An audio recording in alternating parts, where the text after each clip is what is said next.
Bonjour et bienvenue à cette 7e capsule sur le top 10 OWASP, aujourd'hui le XSS ou le Cross-Site Scripting. Le plan: facteur de menace, exemple, vulnérabilité, suis-je vulnérable et comment s'en prémunir. Donc de façon générale, le scénario typique du XSS enregistré, stocké, c'est qu'un pirate ou un utilisateur malveillant va envoyer des données à notre serveur web et lui va pas vraiment faire la validation. Il va pas purifier le HTML. Il va pas regarder s'il y a des caractères spéciaux comme par exemple des balises script, le plus petit, le plus grand.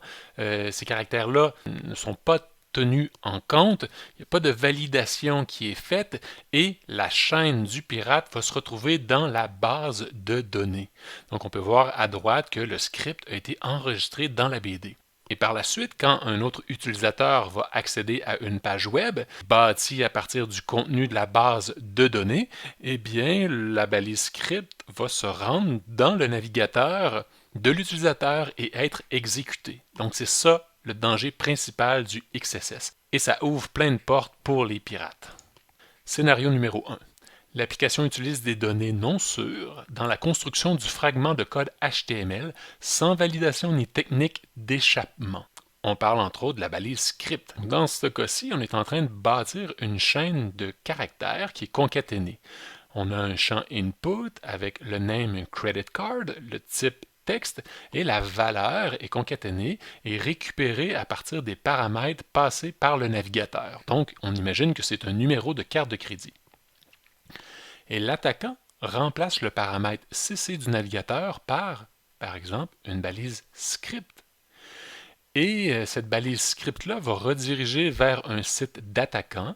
Et on peut voir qu'il y a un script qui s'appelle cookie.cgi. Donc ça pourrait être n'importe quelle technologie côté serveur. Et on va aussi transmettre les informations de cookie à ce serveur-là, donc document.cookie.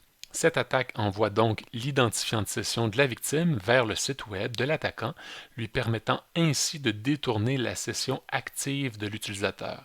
Dans un cookie, on entrepose un Session ID et c'est ce Session ID-là qui nous identifie de façon unique avec le serveur. Donc si quelqu'un d'autre, un attaquant, met la main sur cet identifiant unique-là de Session ID, il peut impersonnifier un utilisateur et récupérer ses droits sur le système. Autre exemple, je tiens à vous dire que j'ai une autre capsule qui va suivre et je suis dans le navigateur et j'injecte justement du code JavaScript pour générer des failles XSS sur altoromutuel.com. La première étape à essayer, c'est simple, c'est d'ouvrir la balise script, utiliser la fonction JavaScript alert et on met tout simplement entre guillemets doubles XSS. Et si XSS apparaît à l'écran dans une petite fenêtre pop-up, on sait que le XSS est possible. On peut aussi modifier le contenu du site web. Dans ce cas-ci, j'ai fait un display none sur un élément de la page, etc. Donc en détail dans la démonstration qui suivra. Des outils automatisés permettent de détecter et d'exploiter les 3 types de XSS et des quadriciels d'exploitation gratuits sont disponibles. Donc, il y a déjà des outils développés exprès pour détecter des failles XSS et les exploiter. C'est utile pour les hackers, mais c'est utile aussi pour l'équipe de Chapeau Blanc pour protéger l'application et éviter que ça arrive à votre entreprise. Vulnérabilité. On dit que le XSS est le deuxième problème le plus fréquent de l'OWASP Top 10 et on le retrouve dans près de 2/3 des applications. Donc c'est assez fréquent. 2/3 des applications, c'est massif. Les outils automatisés peuvent trouver automatiquement quelques failles XSS, en particulier dans les technos matures tels que PHP, JSP, ASP, .NET. Les impacts de tout ça. L'impact des XSS est modéré pour les XSS DOM, XSS réfléchis, mais grave pour les XSS stockés. Donc le premier scénario que je vous ai présenté, la chaîne n'a pas été assainie ou purifiée et a été enregistrée dans la BD, avec des exécutions à distance dans le navigateur de la victime, des vols de compte d'accès, de session ou de la distribution de logiciels malveillants. XSS réfléchi. L'application ou l'API copie les entrées utilisateurs sans validation ni contrôle des caractères spéciaux, les caractères plus petits, plus grands, comme partie intégrante de la sortie HTML. Une attaque réussie permet à l'attaquant d'exécuter du JavaScript arbitraire dans le navigateur de la victime. Typiquement, l'utilisateur devra interagir avec un lien malicieux dirigeant vers une page contrôlée par l'attaquant, comme un site web malicieux de type .do, publicitaire ou équivalent. Par exemple, si vous recevez un courriel qui contient un hyperlien, un long hyperlien avec des caractères spéciaux que vous ne comprenez pas, et il semble y avoir du code JavaScript, donc évitez de cliquer sur ce lien-là parce que peut-être qu'il va vous mener à une page qui exploite le XSS. Le XSS stocké, l'application ou API stocke des entrées utilisateurs, ni contrôlées, ni assainies, qui seront vues ultérieurement par un autre utilisateur ou un administrateur même. Ces XSS stockés sont souvent considérés comme un risque élevé, voire critique. Comment s'en prémunir? Utiliser des quadriciels avec des technologies automatiques d'échappement XSS par conception, comme les dernières versions de Ruby on Rails et React.js.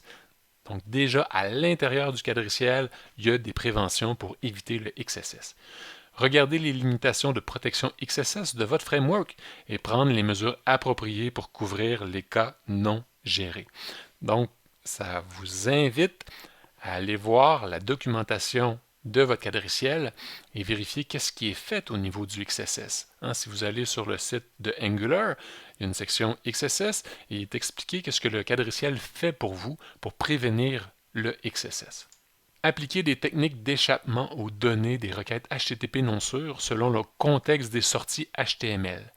Donc tout ce qui va être inséré, concaténé dans le body, dans les attributs, dans le JavaScript, du CSS ou des URL, il faut penser à regarder et échapper les données convenablement. Cela résoudra les vulnérabilités des XSS réfléchis ou stockés. L'aide-mémoire de OWASP, Prévention XSS, donne des détails sur les techniques requises d'échappement de données. Donc, quand vous allez vérifier la sécurité au niveau du XSS, n'hésitez pas à aller voir sur le site de l'OWASP l'aide-mémoire pour la prévention du XSS. En PHP, quelques petits trucs rapides.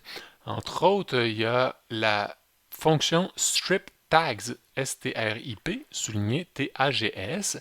Donc, quand vous recevez des données qui proviennent de l'extérieur, d'un formulaire, de l'URL, vous pouvez utiliser strip tags et ça va retirer toutes les balises HTML à l'intérieur de cette chaîne-là. Et bien évidemment, allez lire la documentation de strip tags pour voir les cas limites.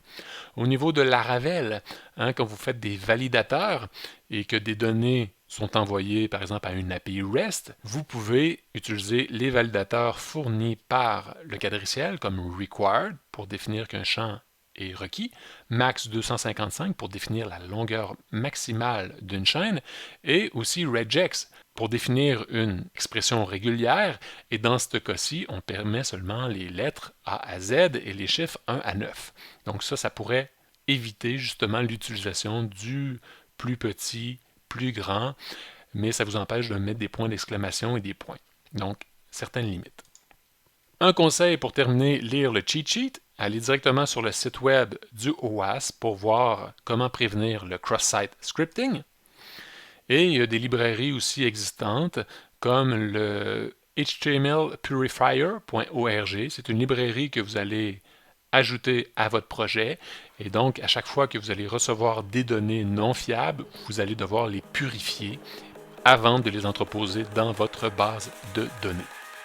Je vous invite à rester à l'écoute pour l'attaque XSS, la démonstration dans le navigateur Firefox. Merci et à bientôt. Appuyez sur le pouce en haut si vous avez des questions, des commentaires pour améliorer la chaîne en général, les capsules. N'hésitez pas à laisser un commentaire. Et finalement, si la cybersécurité et la programmation vous intéressent, inscrivez-vous à la chaîne, cliquez sur la petite cloche et vous pourrez être informé des nouvelles capsules. Merci et à bientôt.